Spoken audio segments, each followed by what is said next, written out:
Muy buenos días, saludamos a la distinguida audiencia que nos acompaña en esta mañana desde la virtualidad. Qué gusto encontrarnos nuevamente en este espacio, un atento y cálido saludo de quienes conformamos la sección nacional del Ecuador del Instituto Panamericano de Geografía e Historia. La grabación de este webinar estará disponible para visualizarlo nuevamente a través del canal de Facebook y YouTube de IPGH Ecuador. Este y todos los eventos que realizamos son gratuitos. Sin embargo, quienes deseen obtener un certificado por su participación, este tiene un costo de $5. Para el efecto, dejaremos las instrucciones en el chat para que ustedes puedan obtenerlo. En esta mañana tenemos el gusto de compartir el webinar Criollos y Peninsulares, una falsa fractura social. Este webinar es presentado en coordinación con la Comisión de Historia de la Sección Nacional. Para ello contaremos como moderador con la participación del doctor Julio Paltán López, miembro alterno de la Comisión de Historia. Buenos días, Julio. Bienvenido al espacio de difusión de IPGH Ecuador. Dejamos en sus manos el webinar del día de hoy.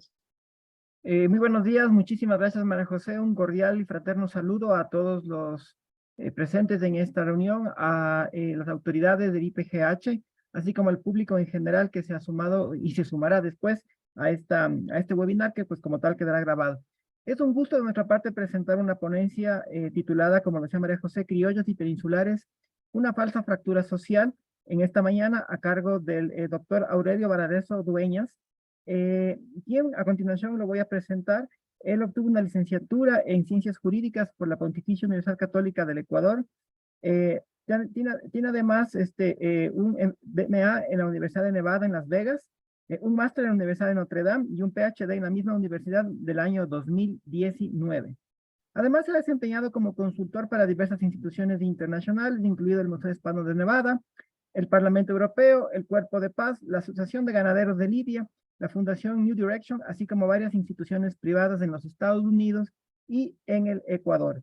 Bueno, el objetivo de este webinar tiene como propósito presentar al público una perspectiva nueva, ¿no?, sobre las relaciones políticas, sociales entre los criollos y los peninsulares durante el siglo XVII en la Real Audiencia de Quito y las tensiones entre la política imperial de los Habsburgo y los intereses locales.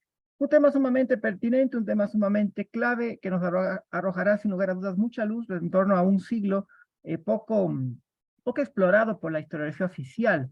16 del siglo de los descubrimientos, de las conquistas, la consolidación imperial, el 18 los Borbones, la Ilustración, pero el 17 es un siglo ciertamente poco explorado, un siglo poco que permanece muchas lagunas y se entiende poco respecto a la conformación de la constitución del antiguo régimen de la monarquía de los Habsburgo en América, que tuvo como principal pues siglo justamente el siglo XVII. ¿Cómo era en América este régimen, no?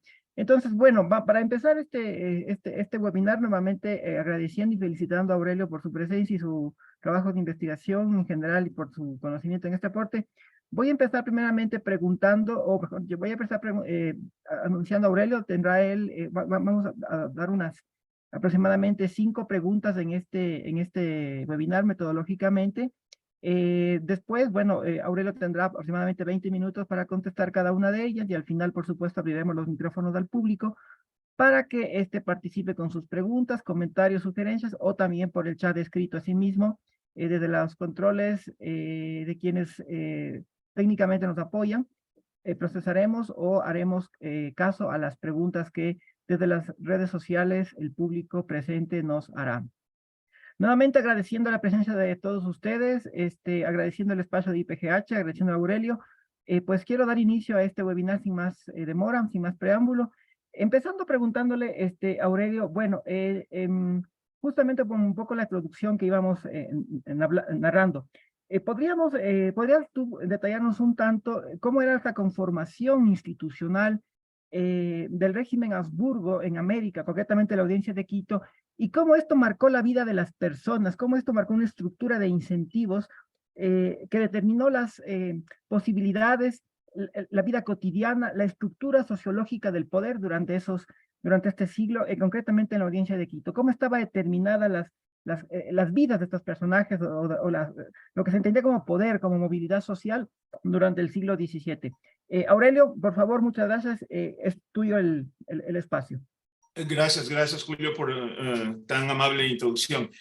En referencia a tu pregunta, cuando estaba preparando las notas para este webinar, una de las más prevalentes figuras, de las más prevalentes imágenes que tenemos, es esta pirámide social donde los peninsulares están al tope y obviamente las minorías étnicas al final de la pirámide social, ¿no? Y de oportunidades.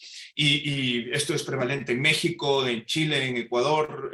Si ustedes revisan todos los textos escolares y de secundaria, presentan esta imagen. Sin embargo, esto no se comparece con la verdad por varias razones. La primera de ellas es que la conquista de las Américas se realiza en un momento en que los imperios coloniales no podían seguir el modelo del siglo XIX, no había la capacidad tecnológica desde el punto de vista militar o ni siquiera de los desarrollos de la medicina para poder poner un gran número de tropas, digamos, en el terreno, y por lo tanto las potencias militares, incluso los ingleses, tuvieron que optar por un modelo diferente de colonización, diferente a la del siglo XIX, me refiero, en la cual un grupo pequeño de personas puede ejercer control sobre grandes sectores o grandes poblaciones. Entonces, en el caso particular del virreinato español, de los virreinatos hispanos, ¿no? y de los distintos reinos hispanos en las Américas, se tiende a crear una nueva sociedad y hay razones históricas detrás de esto. Hay un elemento importante en la visión, digamos, religiosa de llevar el evangelio a los paganos que vivían en las Américas, pero también hay una larga tradición hispana, ¿no? de acoger distintas culturas, una visión imperial que se despierta tempranamente en España. Entonces, la administración de las Américas se hace desde una serie de consejos, igual que se hizo, por ejemplo, con Italia, ¿no? Que eran posesiones también de la corona española, y a nadie se le ocurre decir que los italianos eran colonias, ¿no? Entonces, así como hubo un consejo de Italia, el Consejo Real de Indias se encargaba de la administración general de las Américas, pero el organismo fundamental de gobierno en los reinos americanos eran sin duda alguna las audiencias. ¿Y por qué las audiencias? Las audiencias eran un tribunal, como su nombre insinúa, y estas audiencias se convierten en el espacio donde se negocian los intereses imperiales y los intereses locales.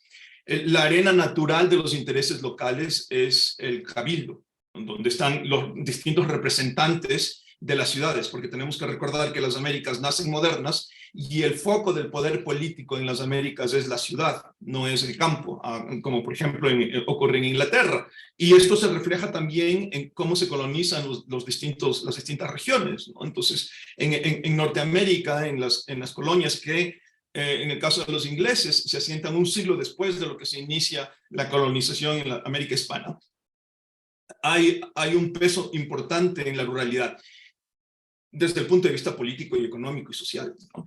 En el caso de la América hispana, el punto importante, el centro del poder económico y político es en realidad la ciudad, y por lo tanto el cabildo se convierte en el centro del poder político, económico y social, ¿no? Hay que recordar que hay dos cabildos en el caso de la ciudad de Quito y en otras muchas ciudades de la América hispana, un cabildo de españoles y un cabildo de indios, que por cierto, después de la mal llamada revolución de las alcabalas, que en realidad es una rebelión más que una revolución, el cabildo de españoles pierde sus alcaldes, que significa perder efectivamente el poder, pero el cabildo de indios no le ocurre eso. Entonces, el cabildo de indios mantiene la capacidad ejecutiva de ejercer el poder local, ¿no? Y entonces tú tienes de una parte el cabildo, que es la arena natural del poder local, y luego tienes los consejos del virrey, aquellos organismos que están directamente conectados con el poder imperial, ¿no? Y estos intereses que muchas veces se contraponen, tienen que resolverse en algún sitio. y el tribunal, que es la audiencia, es el sitio donde se resuelven estos intereses, ¿no? Y revisando los procedimientos de las audiencias, podemos ver exactamente cómo se conjuga ese poder, esa negociación, esa mediación de los distintos poderes. En el caso de la audiencia de Quito, por ejemplo, hay dos eventos importantísimos que nos permiten ver esto. El primero es la mal llamada Revolución de las Alcabalas, que en realidad es una rebelión en contra de las reformas fiscales. Y la otra, en mi consideración, es la visita de Mañosca a la audiencia, ¿no? Porque son dos eventos terriblemente traumáticos para el Reino de Quito, y en esta gran crisis política, los distintos actores de la sociedad activan los mecanismos que tenían para defenderse. Entonces, tomemos como ejemplo rápido a Ponce Castillejo. Pedro Ponce Castillejo, por ejemplo, es un peninsular que está de parte, digamos, de la agenda imperial en la Revolución de las Alcabalas, ¿no? Y él obtiene el nombramiento de regidor, de concejal, diríamos hoy en día, como premio a su lealtad a las fuerzas de la corona en la Rebelión de las Alcabalas. Pero conforme él se va imbricando, conforme él se va relacionando con la ciudad, con la élite de la ciudad, y comienza a tener distintas funciones políticas relacionadas con el poder local, su agenda va cambiando, y su agenda cambia de ser un defensor, espada en mano, de la política imperial, en este caso la imposición de las alcabalas, a ser un profundo defensor de la política local, ¿no? Y esto se verá claramente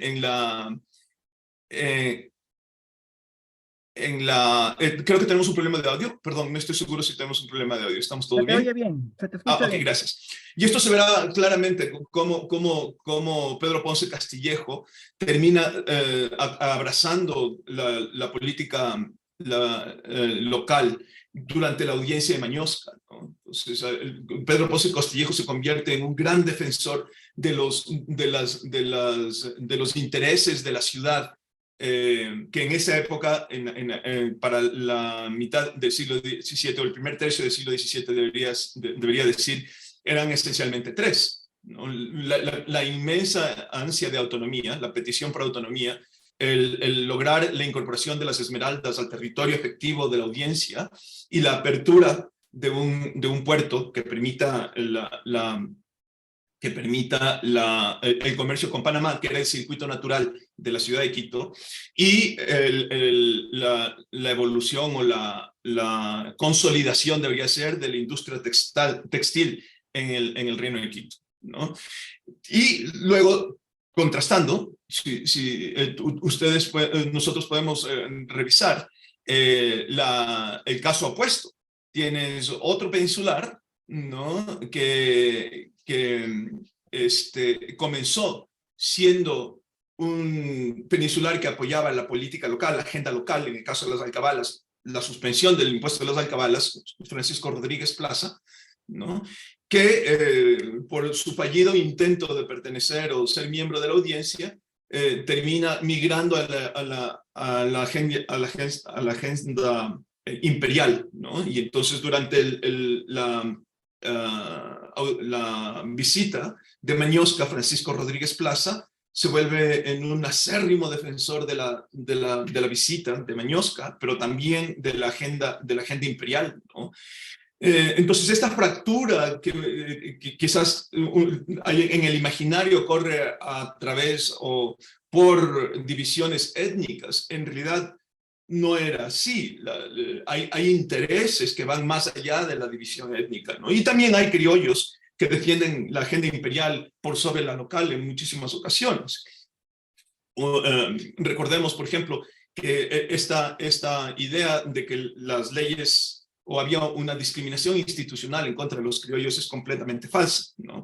Si algo las leyes de Indias prohibían era, por ejemplo, el comercio de los navarricos y de los aragoneses con las Américas, ¿no? Si algo, había esta discriminación más bien contra los peninsulares, de que no podían ejercer el comercio en las Américas. Evidentemente sí habían ciertas prohibiciones étnicas en las leyes de Indias, ¿no?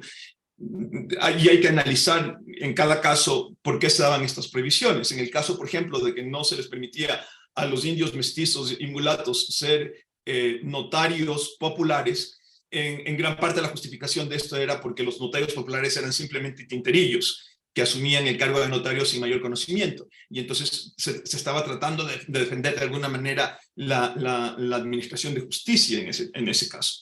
Pero la mayor parte de las prohibiciones que corren bajo líneas étnicas son prohibiciones proteccionistas más bien, ¿no? No sé cómo vamos con tiempo, tú me dices, Julio. Tienes todavía 2 minutos para... Perfecto. Entonces, estas prohibiciones más bien corrían hacia un tema proteccionista, ¿no? Entonces, que los españoles no puedan ser, que no puedan llevar las causas de las tierras de las comunidades de los indios, por ejemplo, era importante porque se preveía ahí que podía haber como efectivamente había un conflicto de intereses, ¿no? El hecho también de que los caciques, por ejemplo, no puedan comerciar con las tierras de la comunidad es otra prohibición étnica, pero evidentemente se estaba tratando de proteger las tierras de la comunidad de los indígenas, ¿no? Entonces, pero el mito de pensar de que había una prohibición institucional para que los criollos pudiesen ejercer cargo público es absolutamente falsa. Ni siquiera este era el caso con los mestizos. Recordemos que el primer líder de la facción almagrista, luego de la muerte de Almagro, es el hijo completamente mestizo, digamos, 50% hijo de una indígena de Venezuela o Panamá, se desconoce exactamente, y de Almagro, ¿no? Entonces, uno de los líderes de las primeras guerras civiles de las Américas en realidad es un mestizo, ¿no?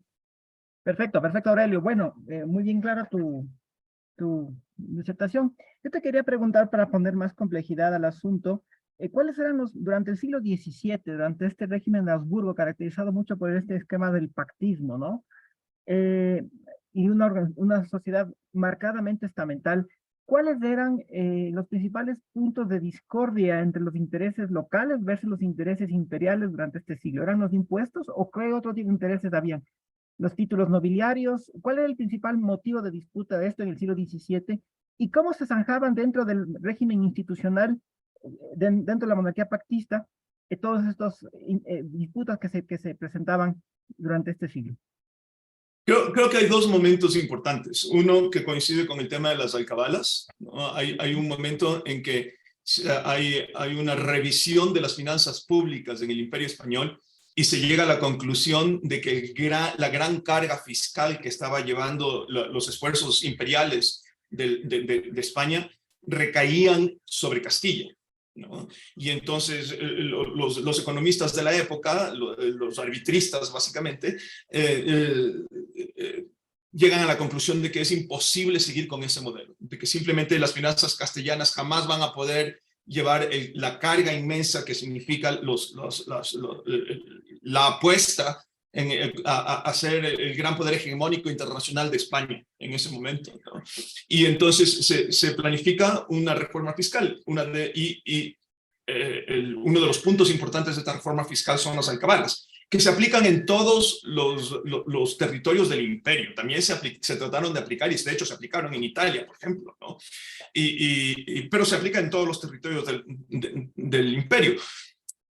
Las distintas jurisdicciones del imperio aplicaban las alcabalas de conformidad, porque esto fue previsto en la ley, de conformidad con las condiciones que tenían cada una de las ciudades, cada uno de los reinos para cumplir con el impuesto. Entonces, en el caso particular de Quito, se habían pedido prórrogas sucesivas, porque el país, el reino estaba en extrema pobreza, se arguía que la carga impositiva de las alcabalas era imposible de cumplir y que una carga fiscal tan grande lo que iba a hacer es más bien retrasar o constreñir el desarrollo económico del reino en Quito. Y se hacen sucesivas prórrogas, ¿no? Hasta que llega un momento en que definitivamente es claro que no se pueden seguir haciendo prórrogas, que el Reino de Quito ha tenido ya suficiente tiempo como para adaptarse y salir adelante en este tema, y se imponen las alcabalas, ¿no? Y entonces se imponen desgraciadamente en un momento en el que había graves problemas de la paz social, había un tema de corrupción en el que los encargados de la Caja del Tesoro Real se habían hecho préstamos a sí mismos y no habían pagado.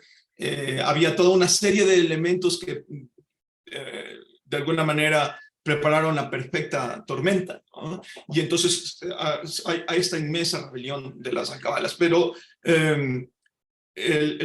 y aquí existe básicamente la falla de la audiencia y del cabildo de comunicarse adecuadamente. Recordemos que el cabildo era el único que podía instrumentalizar la ley que venía del Consejo Real de Indias. Entonces se crea la ley para las alcabalas, el impuesto de las alcabalas. El Consejo Real de Indias envía a las distintas jurisdicciones en las Américas para que se inicie el cobro de las alcabalas. La audiencia recibe esto y le informa al cabildo que tiene que iniciarse el procedimiento del cobro del impuesto. Y el cabildo lo que tiene que hacer es nombrar tasadores y recolectores de impuestos, ¿no? Y entonces lo que en el caso particular de las alcabalas, lo que termina ocurriendo es que el cabildo dice, ok, nosotros no vamos a nombrar ni tasadores ni recolectores de impuestos.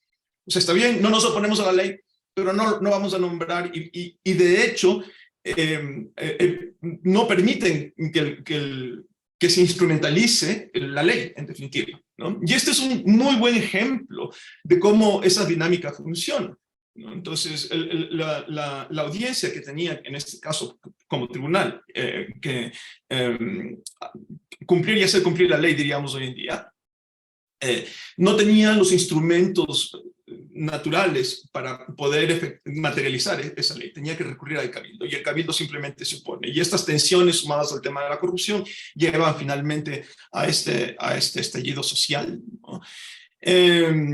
Pero el otro importante el otro importante tema que ocurre en el caso particular de Quito, y yo creo que hay una relación importante en cuál es la posición geopolítica de Quito, del Reino de Quito, para esta característica, es el hecho de los sucesivos pedidos de autonomía, ¿no? Y en este caso, la primera fase, digamos, del gobierno de los Habsburgo es muy importante. Y en particular, Antonio de Morga es de lo más interesante. Les voy a compartir una diapositiva, si me permiten. Aquí podemos ver cuál es el número de solicitudes que hay al Consejo Real de Indias pidiendo por mayor autonomía en el gobierno de la audiencia, ¿no? Como ustedes pueden ver, en el periodo de Morga, ese número de solicitudes se dispara, ¿no?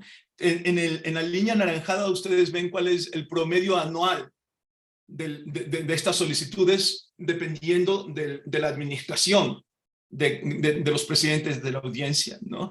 Y podemos nosotros comparar fácilmente con el siguiente, ¿no?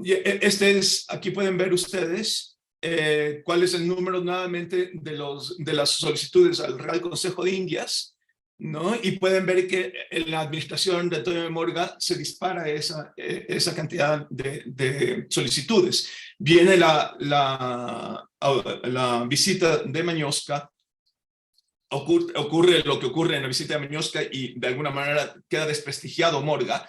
E infortunadamente, la agenda de la autonomía también queda desprestigiada, y ustedes pueden ver el efecto aquí, ¿no? Después de eso. Pero la primera parte de la administración de los Habsburgo, como ustedes pueden ver, este es un problema recurrente en las solicitudes de la audiencia al Real Consejo de Indias. Entonces, tenemos el tema de los impuestos, tenemos el tema de la autonomía, ¿no? Y el tercer problema, evidentemente más importante, es el tema del desarrollo económico, que también juega un tema fundamental. Les voy a compartir una diapositiva más, si me permiten. Vamos a ver aquí. Okay. Entonces, si ustedes se fijan en el recuadro superior derecho, esa es la cantidad de ingresos que el Reino de Quito le daba o que la audiencia de Quito debería decir, es en realidad el Reino de Quito, le daba al Tesoro Real, ¿no? Y ustedes pueden ver que a partir del año 1581 hay un decline importantísimo. Y ese decline importantísimo corresponde al agotamiento de las minas de Zaruma. En 1620 se escribe ya un memorial diciendo que las minas de Zaruma no abastecían ni siquiera para los gastos administrativos de las mismas. Las minas se habían agotado usando la tecnología de minería que había en esa época. Y la industria que le reemplaza, ¿no?, a esto es los textiles. Y entonces ustedes pueden ver en contraste en el otro recuadro cómo la audiencia comienza a pedir permisos para obrajes, ¿no? Y esto va a causar luego un problema social de orden, un problema social y económico muy interesante. Y es el hecho de que las tierras de agricultura, las tierras agrícolas, comienzan a transformarse en tierras de pastoreo, porque es más rentable tener ovejas y mucho menos rentable tener cultivos, ¿no? Y aquí además hay un misterio histórico, ¿no? Y es que la narrativa tradicional habla del colapso de la población en todas las Américas en parte por las enfermedades, en parte por la guerra de conquista y el gran shock que es evidentemente el cambio de modelo social y político después del descubrimiento. Pero en la última parte del siglo XVI y la primera parte del siglo XVII, la industria textil en el Reino de Quito crece exponencialmente. Y la industria textil en el siglo XVI y el siglo XVII es una industria que está basada fundamentalmente en mano de obra, ¿no? Diríamos en inglés labor intensive. Entonces la pregunta aquí es de dónde se consiguieron todos los trabajadores que se necesitaban para que haya este boom de la industria textil. Porque yo personalmente no he logrado encontrar registros de grandes migraciones al Ecuador, ¿no? Y si hubo un colapso demográfico 30 años antes, hay algo ahí que no cuadra demasiado, ¿no? Hay un misterio histórico que yo personalmente no he podido dilucidar, pero me parece una línea de investigación interesante, ¿no? Perfecto, Delio. Ahí te quería hacer justamente un par de preguntas, ya que topaste el tema de los textiles. En términos de economía institucional, ¿qué factores de política pública, de política fiscal o qué incentivos existieron por parte de la corona o de la audiencia para fomentar o incentivar la industria textilera? ¿Cuáles fueron estos factores que incentivaron? Porque estamos hablando de un tipo de economía que ciertamente no es primaria, no depende de la bondad de la naturaleza, como después fue el modelo, bueno, eso se exacerba con la República, pero es una etapa en la que hay una interesante protoindustrialización y también sumamos el hecho de la producción de los astilleros en el puerto de Guayaquil. ¿De dónde viene ese know-how? Quizás fue una repotencialización de los textiles ya indígenas, de la madera de balsa que ya trabajaban las culturas o los pueblos huancavilcas. ¿Qué fue lo que incentivó este boom industrial, si lo podemos decir así? Bueno, no te pido que contestes lo del colapso demográfico, que sencillamente es un enigma. Y sumado a esta pregunta, te meto otra más picante. ¿Cómo se da este fomento industrial cuando la teoría económica asume de que mayoritariamente las burocracias que se necesitan desde el Estado, desde la corona para impulsar este tipo de fomento, deben ser más unas burocracias autónomas y profesionales? ¿Cómo era el rol de esta burocracia en ese sentido? Cuando mucha de la historiografía, digamos, habla de que la burocracia imperial en América, tanto criolla como peninsular, mayoritariamente estaba sometida a esquemas de corrupción, ¿ya? Entonces, aquí te pongo otro tema, ¿cómo en términos de economía política la corrupción jugó, qué papel desempeñó en las estructuras jurídicas, institucionales sobre todo en América. Bueno, yo voy a comenzar por el último en tu pregunta, Julio, y es el tema de la burocracia.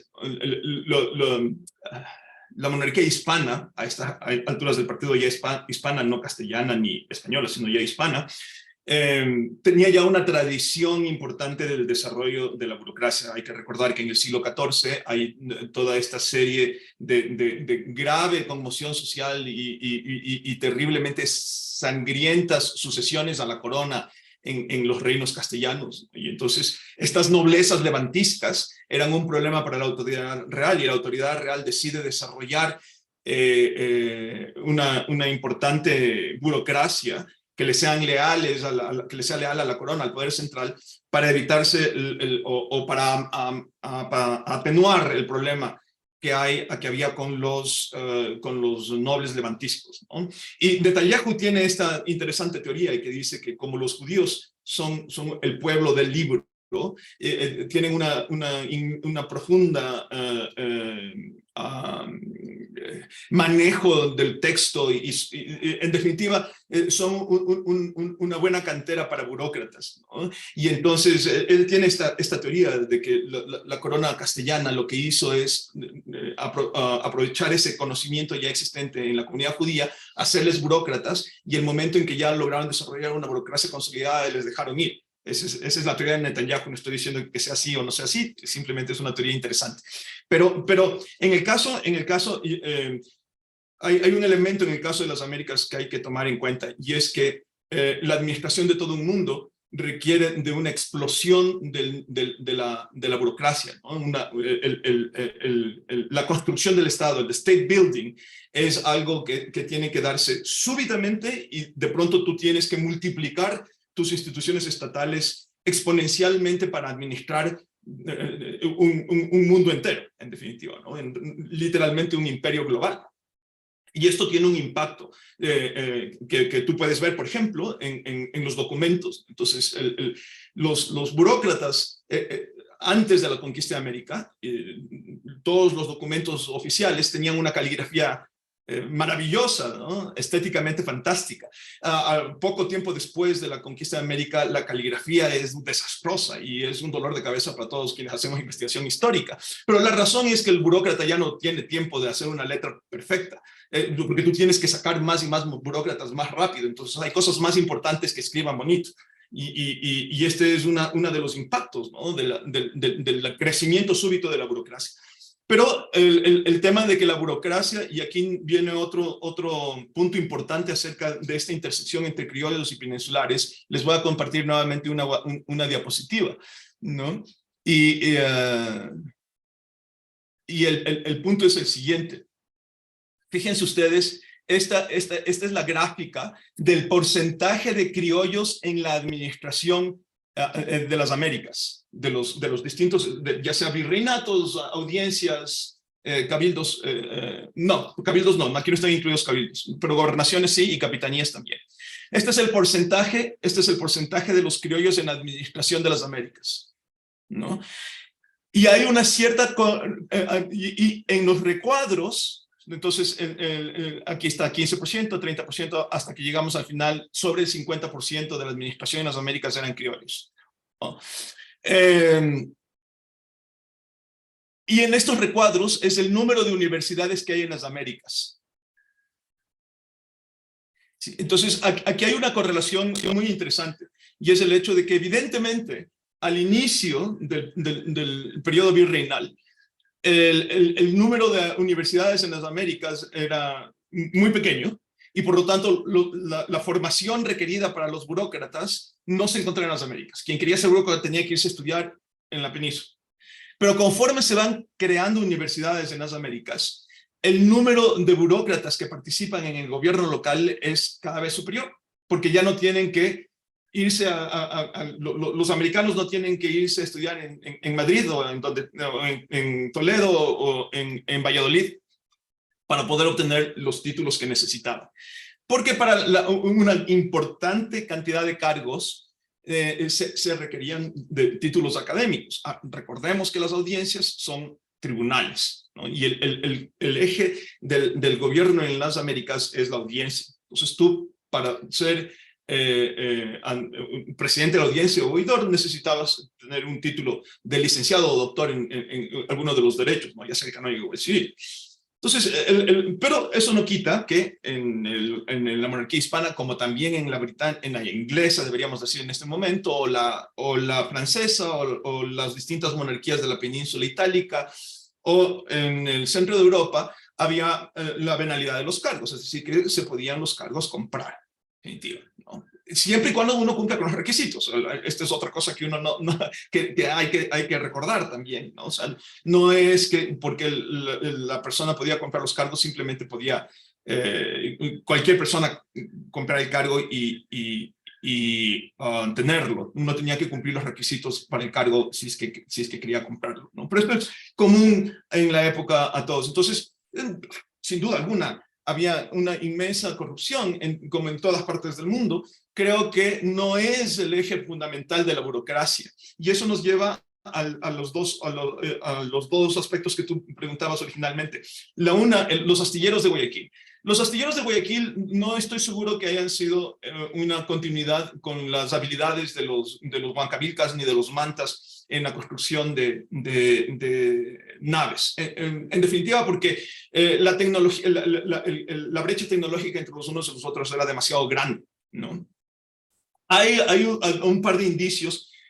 Todo esto es capital privado, además, ¿no? La corona en realidad facilita la imposición de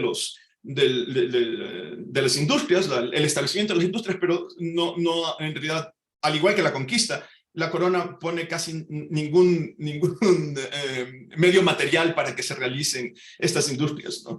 Hay una cuestión interesante, muy interesante en este tema de los astilleros, ¿no? Y es que, y tiene que ver también con estas importantes redes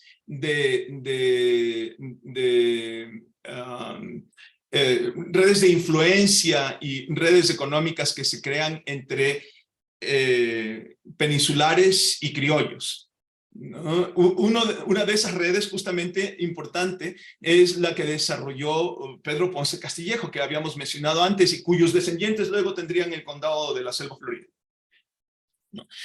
Y es el hecho de que Pedro Ponce Castillejo se hace representante de Jerónimo López de Saavedra, que es un personaje importante en Perú, ¿no? En Lima, para ser más exacto. Y entre ellos forman una sociedad y en las que participan también los miembros del clan Castro, que eran los más... Y ellos construyen varias naves, varios galeones y naos, ¿no? El sitio donde venden estos galeones y estas naos es Acapulco. Y aquí viene algo interesante al respecto de lo que tú preguntabas. Evidentemente, la península, por ser península, es una región geográfica con gran experiencia y expertise naviera, ¿no? Pero fíjate tú una cosa, ellos venden uno de los galeones que venden, no, ni siquiera es un galeón, es un nao de 3 mástiles, es el San Diego. Y entonces ellos fletan el San Diego con cargas de la tierra aquí en Guayaquil y navega el San Diego hasta Acapulco, ¿no? Y en Acapulco se vende el San Diego completamente, es decir, se vende la carga que traía, venden el barco en sí mismo y venden a los navegantes que iban con el San Diego, que muchos de ellos eran esclavos, ¿no? Y en el acta de venta del San Diego se menciona que estas personas tienen experiencia navegando y construyendo naves y que por lo tanto sería interesante que ellos viajen a las Filipinas, porque en las Filipinas también tienen que desarrollarse unos astilleros, porque están en competencia con los chinos, con los japoneses, con los holandeses, y que por lo tanto es importante consolidar ¿Alrededor de qué año ocurre esto, Aurelio? Esta venta de esta nao. El San Diego me parece que es entre el 20 y el 25, se me escapa la fecha exacta, 1620 y 1625. ¿No? Sí, correcto. Entonces, el tema en cambio, esto sí es diferente a lo que ocurre con la industria textil. Yo creo que sí hubo una transferencia de tecnología con las industrias textiles indígenas, ¿no? Y entonces se aprovecharon esencialmente el tema de la fijación de colores, de cómo cardar la lana. Recordemos que la lana que se obtiene para la industria textil del siglo XVII es de ovejas, o sea, de animales que no eran autóctonos de las Américas, ¿no? Y en esta época muy probablemente las Américas ya recibieron los primeros ejemplares de merinos, ¿no?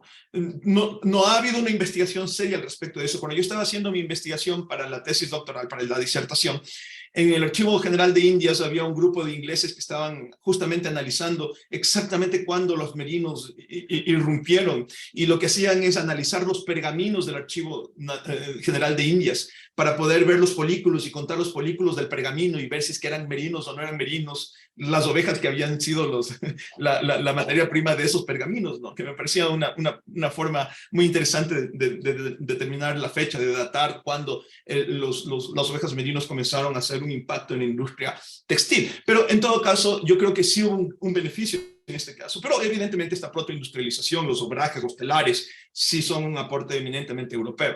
Lo que ha hecho, y aquí es una cuestión importante, y en el obraje de Sitges se ve esto, ¿no? Entonces tienes tú una crisis importante de las tierras agrícolas transfiriéndose a tierras de pastoreo, ¿no?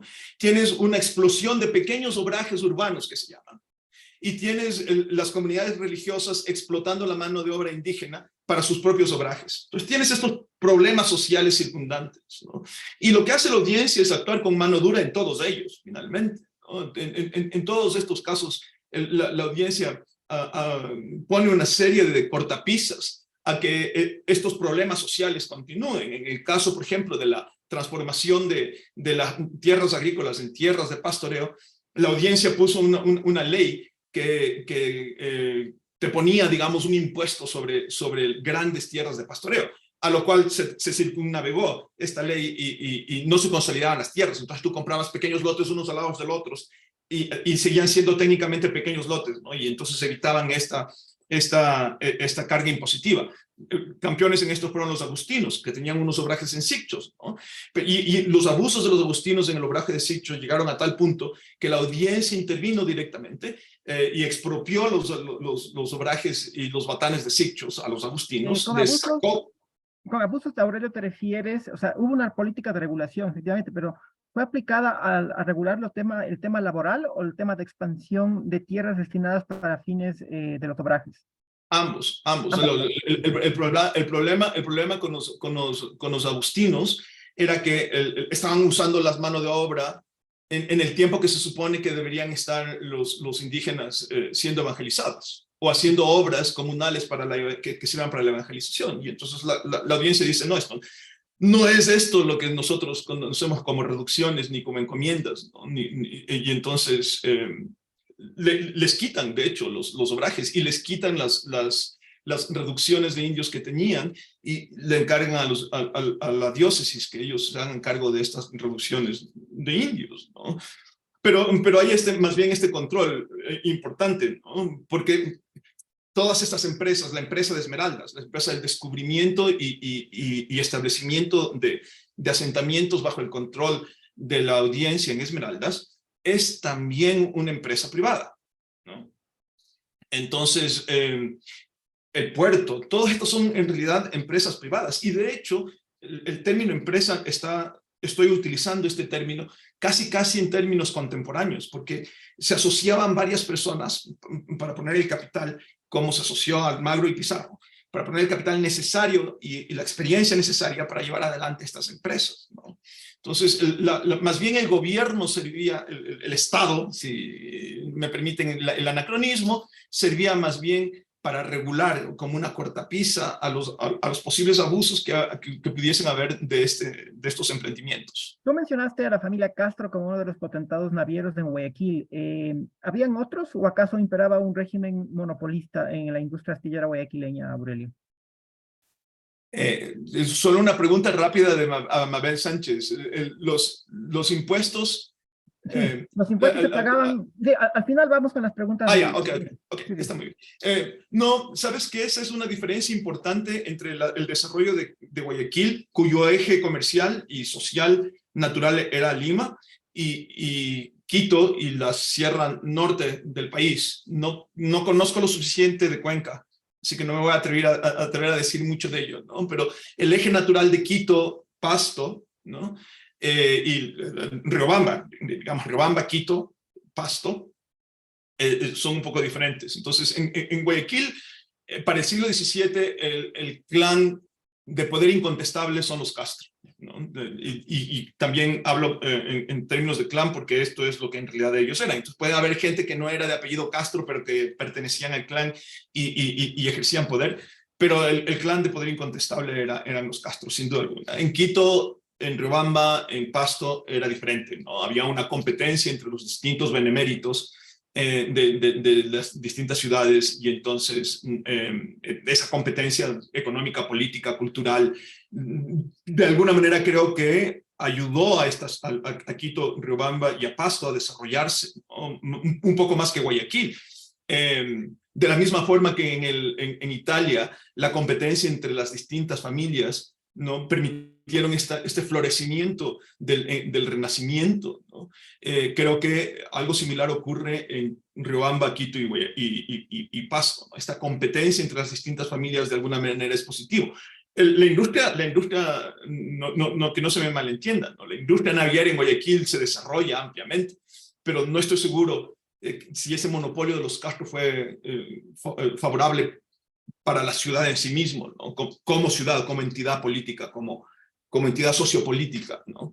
Pero los Castro fueron poderosísimos. Ellos cuando hizo escala, más de un virrey, pero Guadalcázar, por ejemplo, hizo escala en Guayaquil, y luego terminó de hacer la ruta entre Guayaquil y Lima por tierra, porque el peligro de los piratas holandeses era demasiado grande.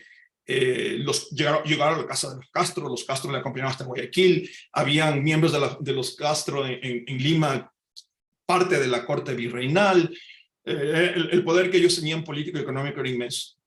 Perfecto, Aurelio. Antes de dar paso al público, quisiera un poco preguntarte algo más en relación a esto de la industria textilera obrajera serrana. Hablaste que eran un modelo de competencia basado en familias. ¿Operaba esto también bajo la dinámica de gremialismos? Es decir, ¿existían corporaciones productoras de textiles? ¿Qué rol jugaron en ello también las comunidades indígenas y las comunidades religiosas? Es decir, un poco preguntándote más la composición interna de esta industria textilera. ¿Era modelo empresa familiar, en términos contemporáneos, de empresa privada netamente, o era más un modelo de asociatividad comunitaria o religiosa? Había de todo, pero siendo la sociedad virreinal todavía una sociedad estamental en la que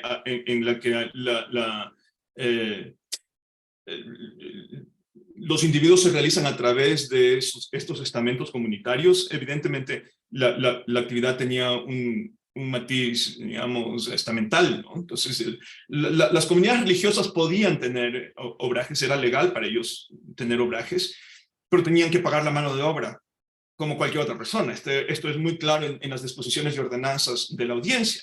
No podían ellos utilizar porque vamos a ver, recordemos que las comunidades religiosas tenían estos repartimientos de indios con el objetivo de evangelizarles, y los indígenas en los repartimientos podían hacer ciertos trabajos siempre y cuando estos trabajos coadyuven a la evangelización.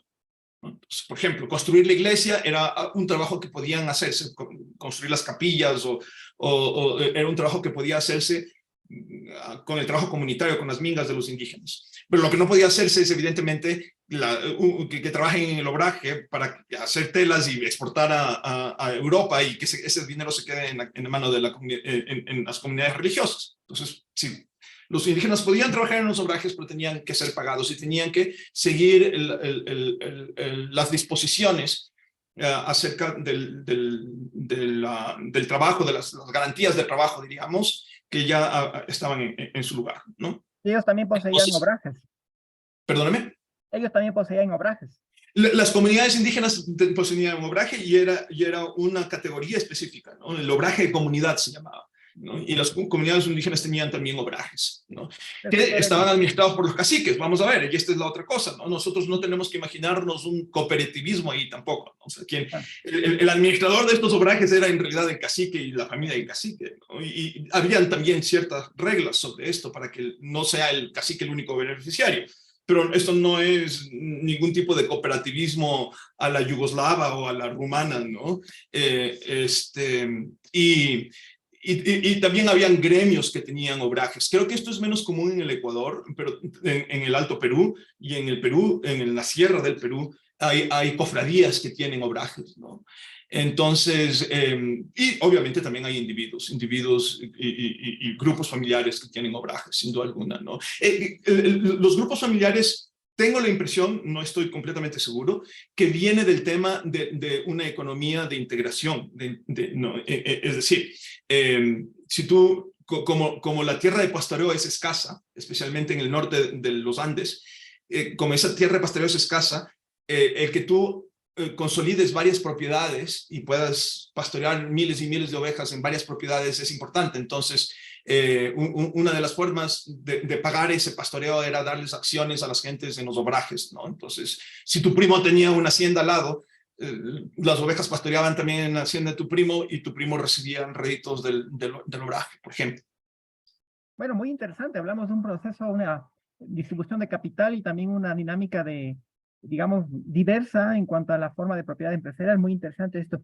Bien, antes de dar la palabra al público, quisiera brevemente, para ir finalizando, Aurelio, que, bueno, circunscribiéndonos al título de este webinar y a la imagen que está en la imagen del mismo, nos hables a grosso modo justamente de este personaje muy célebre, pero lamentablemente muy poco difuminado por la historiografía oficial, que es el presidente Deus de Armendáriz. Por favor, brevemente detállanos, si puedes, en unos 2-3 minutos, antes de dar palabra ya al público, porque el tiempo se nos ha ido volando. Claro, claro. Escogí esa imagen como para este webinar, porque yo creo que es un gran recordatorio. El primer virrey criollo en las Américas nació en Quito, ¿no? Y entonces el primer virrey criollo en todo el continente es un quiteño, y nos olvidamos de eso. Este señor, que fue luego marqués de Cadereyta, nació en la ciudad de Quito, cuando su padre estaba haciendo estaba como presidente de la audiencia, López Díez Aus de Armendáriz, y nació aquí en Quito, y luego le trasladaron a otro sitio, como era usual, ¿no? Los criollos y los peninsulares circulaban en distintos cargos por disposición específica de la corona, para justamente evitar que logren consolidar redes de influencia y redes de intereses demasiado fuertes, a lo cual evidentemente todos estos funcionarios hicieron todo lo posible para evitar, pero él se trasladó a otro, no estoy seguro si es que a Guatemala, y con el tiempo ellos regresaron a la península, él se formó en la península, y luego le nombraron presidente, ¿no? Perdón, virrey. Y entonces esto es algo que frecuentemente olvidamos, ¿no? Y porque tenemos esta narrativa paradigmática de que había que los criollos no tenían el poder y que los cargos públicos estaban reservados solamente para los peninsulares, ¿no? Totalmente falso. Una aclaración rápida nada más, y es el hecho de que cuando yo me refiero a criollos, no estoy haciendo absolutamente ninguna referencia a la composición genética de estas personas. O sea, yo en realidad, cuando hablo de criollos, porque creo que tampoco se hacía en esa época, dentro de los criollos estarían incluidos los mestizos también, ¿no? Que claro, como todos sabemos, la nobleza imperial se emparentó con las grandes casas nobiliarias españolas. Perfecto, muy bien, Aurelio, gracias por tu síntesis. Bueno, ahora sí vamos a dar paso a las palabras del público. Una primera pregunta que nos hizo de hace tiempo, Mabel Sánchez. Primero voy a hacer las preguntas y luego tú respondes, Aurelio, ¿ya? Claro que sí. Ya, Mabel Sánchez nos dice, ¿los impuestos se pagaban en productos textiles o con producto de la venta de los mismos? Dice, ¿no? Quito, la audiencia de Quito, el reino de Quito tiene una crónica, es una sociedad muy poco monetizada, tiene una falta crónica de liquidez, del contante y sonante. Entonces, no solo los textiles eran, digamos, un medio de intercambio muy común en América precolombina, pero no solamente los textiles, sino que los impuestos en general se podían cobrar en distintas especies. Porque el reino tenía un problema crónico de liquidez, ¿no? Había muy poquita liquidez. Es algo de lo que se quejan muchísimos presidentes de las audiencias. ¿Que se debía a qué? Esa falta de liquidez. Creo que en parte el colapso de las minas locales, de tal modo que no tienes el material para acuñar. Hay un proceso inflacionario en todo el imperio por súbito advenimiento de recursos y demás. También el puerto final del circuito marítimo es Lima, el Callao. Entonces, la mayor parte de la riqueza en el reino de Quito no está en la costa, sino en la sierra, y está relacionado con productos agrícolas. Creo que es una conjunción de cosas, ¿no? Ya, bueno, seguimos con las preguntas del público. Tenemos aquí también la inquietud que nos hace Ángel Toledo. Él dice, buenos días, ¿existían diferencias fuertes entre los criollos de la audiencia y el virreinato del Perú? Buena pregunta. No sé exactamente si entiendo si es que esta relación entre criollos y peninsulares era diferente en el Perú, en el virreinato, o sea, claro, aquí hay una pequeña confusión, ¿no? El virreinato, nosotros también éramos el virreinato del Perú, ¿no?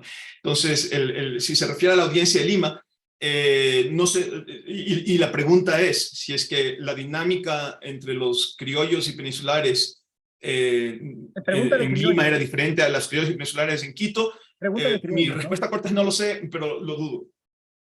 Correcto, muy bien. Yanina Zamora nos pregunta, quería por favor que profundice sobre las leyes que protegían las tierras indígenas durante el periodo hispánico y qué pasó con las tierras indígenas en la República. Bueno, esto es un tema amplísimo, pero puedes, creo, muy bien claro. desarrollarlo. Nos llevaría un par de webinars más el tema, ¿no? Bueno, pero hay dos regímenes importantes en las leyes de Indias para la protección de las tierras indígenas. La una son las tierras de comunidades. Las tierras de comunidades tienen una legua alrededor del pueblo de indios, que son las tierras de comunidades según la ley.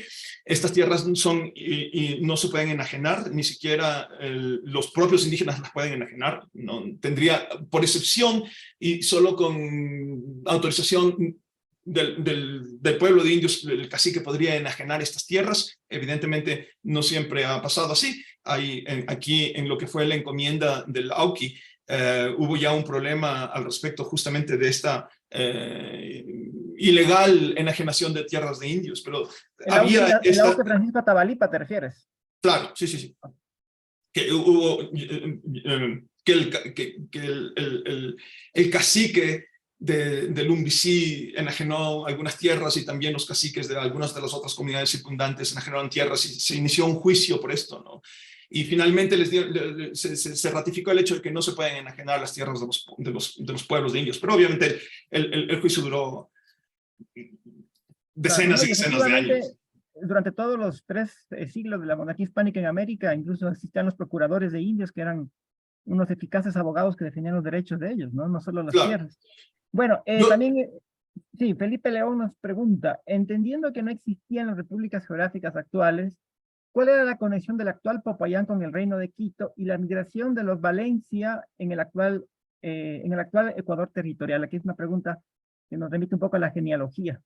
Claro, a ver, entonces Popayán es parte de la audiencia de Quito, ¿no? Pero es el circuito comercial natural de Quito, ¿no? O sea, porque dentro del territorio de la audiencia de Quito está incluido Guayaquil, por ejemplo, pero el circuito comercial natural de Guayaquil no es Quito es Lima, ¿no? Y entonces esto se puede ver claramente, pero en el caso particular de Popayán hay el añadido de que muchos de los conquistadores originales y fundadores de la ciudad de Quito continuaron hacia Popayán, ¿no? Entonces hay esta línea de conexiones familiares incluso para Popayán, pero las actividades económicas y sociales, hay un fortísimo vínculo con Popayán. Antonio de Morga menciona en una de sus cartas al Consejo Real de Indias, ¿no? Dice que es importantísimo mantener la conexión con Popayán. Es fundamental que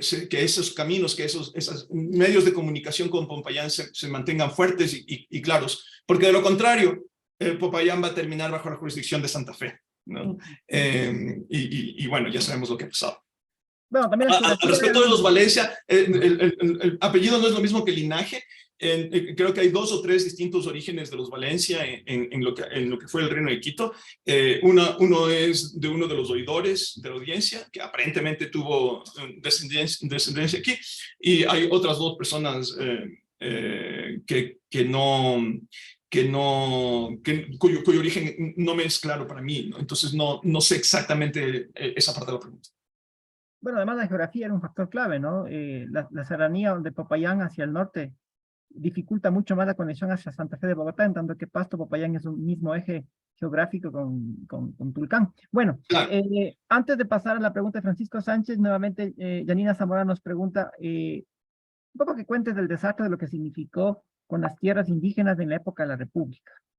Eso Eso merita una tesis doctoral muy interesante, pero yo he tenido que revisar miles de documentos legales, ¿no? Es lo que yo hago, la parte, aprovechando mi título en Derecho,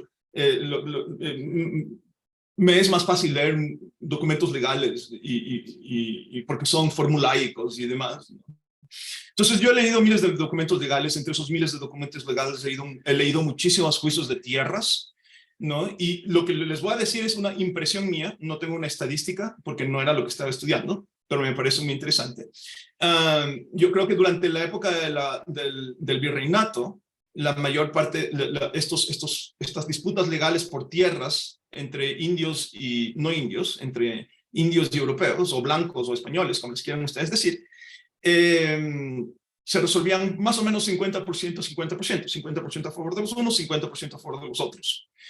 Con el advenimiento de la República, y yo eso estudiaba la primera parte, yo les diría que el 99% de las ocasiones se resolvía en contra de las comunidades indígenas, ¿no? En contra de los indios. Desaparece en definitiva este sistema de protección de los indígenas. Esto es muy interesante y rápidamente solo hay que recordar que el rey, la monarquía, el poder real en la monarquía hispánica se fundamenta en administración de justicia y no en la legislación. O sea, el rey es rey porque es la última instancia de justicia, no porque es la única mano que crea legislación. Y entonces la estructura jurídica está hecha para tratar de llevar la justicia a las comunidades indígenas. Entonces, no estoy completamente seguro, pero cerca de 20 instituciones se crearon entre notarios itinerantes, traductores, jueces itinerantes, fiscales itinerantes, para llevar la justicia a las comunidades indígenas, ¿no? Conforme la República se adopta el modelo liberal occidental, esto no funciona porque todos somos iguales ante la ley y entonces hay una gran disrupción de ese sistema de administración de justicia, ¿no? Bueno, de hecho es uno de los factores que decepciona a Quito de la política que implementa Francisco de Paula Santander, ¿no? Justamente es un factor que incide en aquello y bueno, hay incluso casos en Nueva España de México. En el México hay un dato que yo siempre cito, Emiliano Zapata alude a los derechos de la monarquía hispánica sobre las tierras arrebatadas en sus territorios para lanzarse en armas en contra del régimen de Díaz. Pero bueno, doy paso a la palabra a la pregunta de Francisco Sánchez. Él dice, muy buenos días. Me gustaría saber si podrías profundizar en las causas que pidieron la expansión de los circuitos mercantiles internos en el reino de Quito, más allá de la evidente dificultad técnica dada la geografía. Y gracias por la conferencia. O sea, no estoy seguro de la pregunta. Porque los circuitos mercantiles, quizás es otro mito en cambio acerca del régimen virreinal, ¿no? O sea, los circuitos mercantiles no estaban constreñidos. O sea, ¿a qué exactamente nos referimos a que no hubo expansión de los circuitos mercantiles, más allá de las limitaciones geográficas? O sea, exportábamos navíos a México, ¿no? Que finalmente terminaban en las Filipinas, traíamos productos de la China, exportábamos textiles a Europa. No estoy seguro ¿A qué se refiere? Hay unas cortapisas naturales, quiero decir, tenemos un solo puerto, ¿no? Que es A lo mejor Guayaquil. la pregunta se refiere a causas por las que se perdieron la expansión de los circuitos comerciales. De pronto está mal tipiada la palabra, no sé, estoy Es que yo no especulando. creo que sea, creo que no haya habido expansión comercial. Yo creo que sí hubo una expansión comercial. Perfecto. Bueno, ya van dando las 11 de la mañana, el tiempo se va achicando, pero queremos dar una última palabra. Guadalupe Suasti tiene la mano levantada. Eh, Guadalupe, por favor, te escuchamos. O si prefieres escribir en el chat la pregunta. No, gracias Julio, buenos días, gracias Aurelio, estoy conduciendo y no puedo escribir, de ahí es que levanté la mano. En primer lugar, quiero felicitar el trabajo y la reflexión de Aurelio, pero lejos de hacer una pregunta, yo quisiera simplemente hacer unas sugerencias, porque el tema es importantísimo. La historia de los siglos XVI, XVII y XVIII está un poco olvidada. Nos hemos dedicado a la República y al siglo XX, y creo que son temas que hay que volverlos a retomar. Y lo que quería señalar es que varias de las preguntas que tú has hecho y que ha respondido Aurelio, sí, se encuentran en trabajos ya hechos del siglo pasado, la década de los 80 y los 90, que sería también muy conveniente revisarlos, ¿no? Por mi parte, por ejemplo, tengo mi trabajo de tesis de licenciatura y de maestría sobre obrajes y sobre el comercio de textiles en todo el virreinato peruano. Luego, pues, fue publicado todo eso en un libro que se llama La economía de Quito en los del siglo XVII, mercados y productos, entonces, que son cosas que se han hecho y que tienen una reflexión más allá del localismo, ¿no? Sino precisamente intentando mirar la política económica, la política de gobierno que tenía la corona, tenían los Habsburgos para el gobierno y la administración de estos territorios. También existen los trabajos de Rocío Rueda, Alexandra Kennedy, una serie de trabajos que prácticamente han quedado olvidados en la historiografía nacional, ¿no? Que serían muy buenos retomarlos para inclusive poderlos cuestionar, criticar, decir, bueno, hasta aquí se avanzó, de aquí en adelante hemos avanzado en estos estudios, ¿no? Eso era todo, y simplemente felicitar a Aurelio por seguir en estos temas, ¿no? Temas que a mí me traen mucha nostalgia, que me gustaría volverlos a retomar, pero espero me alcance la vida. Gracias. Bueno, Muchísimas gracias, Guadalupe. Comentario. Como corolario rapidísimo es que sí, hay que recordar que, por ejemplo, la visita de Mañosca es parte de un gran esfuerzo reformatorio del conde duque de Olivares. Entonces, representar a la política americana como aislada y desconectada completamente de lo que pasaba en la península o dentro del gran proyecto imperial español es un absurdo completo, ¿no? Entonces, y creo que todos estos trabajos que Guadalupe acaba de mencionar remarcan lo que ella decía, ¿no? De que no éramos una parte aislada y abandonada de los grandes conflictos internacionales de la monarquía. Perfecto, muy bien. Excelente, Aurelio. Felicidades por tu presentación. Me sumo como moderador a las felicitaciones del público, varias intervenciones que te han expresado su gratitud, admiración y felicidades por lo que has expuesto esta mañana. Bueno, simplemente como cierre yo quisiera animar a que esta conferencia que ha dado Aurelio, fundamentada en buena parte de su investigación doctoral, sea visitada. Esto quedará afortunadamente grabado en Facebook Live, en YouTube, en el canal de IPGH. Les animo a que revisen esta presentación, y no solo esta, sino todas las que se han hecho, igual de las otras comisiones. Hay interesantísimos videos, muy buenas investigaciones, aportes que se han hecho, y les animo a que visiten el canal de YouTube de IPGH de la sección Historia del Ecuador. Y en ese sentido, pues, quiero agradecer y felicitar a Aurelio por su presentación. Y bueno, antes de dar la palabra a María José Vizcaíno para la conclusión de este webinar, Aurelio, simplemente unas palabras finales, por favor. Bueno, muchísimas gracias ante todo, Julio, María José, al Instituto Panamericano de Geografía e Historia, y a todos los que se han tomado una hora de su valiosísimo tiempo para escucharme. Les agradezco infinitamente y espero que en el futuro contemos con su presencia, no solo en un futuro webinar que su servidor pueda tener, sino en los constantes esfuerzos que hace el Instituto Panamericano de Geografía e Historia para la difusión de estas dos importantísimas ciencias, ¿no? Y a quien le debemos gran parte de eso, un agradecimiento inmenso a María José, que gracias a sus esfuerzos estos espacios son posibles. Muchísimas gracias nuevamente a todos y gracias por su invitación.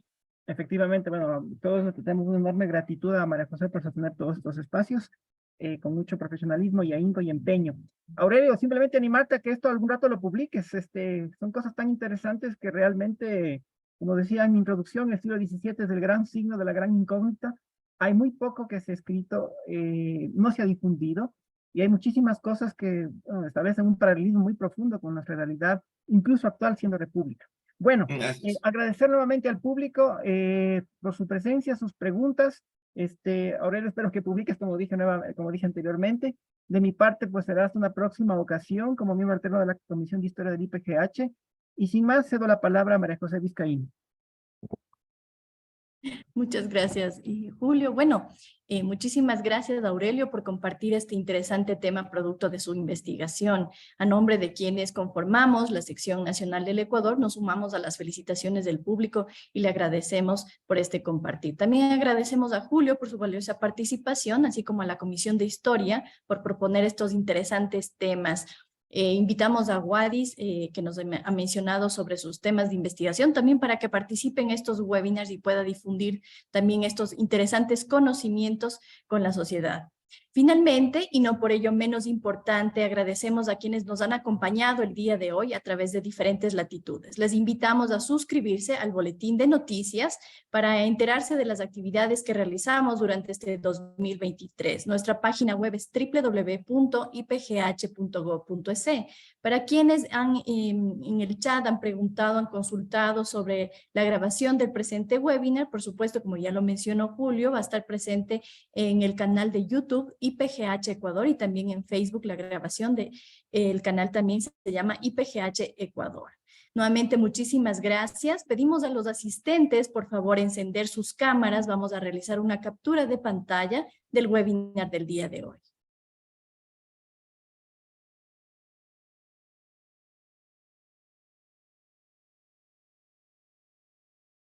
Mientras van encendiendo sus cámaras, nuevamente les recordamos que estamos en Facebook, en YouTube, y el calendario de eventos que estamos realizando durante este 2023, eventos científicos y técnicos, lo encuentran en nuestra página web www.ipgh.gov.es. Entonces, a la cuenta de 3 vamos a hacer la captura de pantalla. Se van conectando. Listos, a la cuenta de 3 veo unas caras conocidas de la Comisión de Historia, de Geografía, muchas gracias. 1, 2, 3. Muchísimas gracias, un excelente día para todos. Gracias a todos. Gracias. A los queridos alumnos también. Julio, un gusto que hayas hecho este Gracias, webinar. profesor. Muy buenas. Gracias. De mi parte, un gusto igualmente moderar este webinar. Muchas gracias al moderador y al exponente, por supuesto. Felicitaciones, un buen fin de semana. Felicitaciones, Aurelio. Gracias, Ramiro. Que esté muy bien. Hasta luego. Felicidades con todos. Gracias. Hasta luego.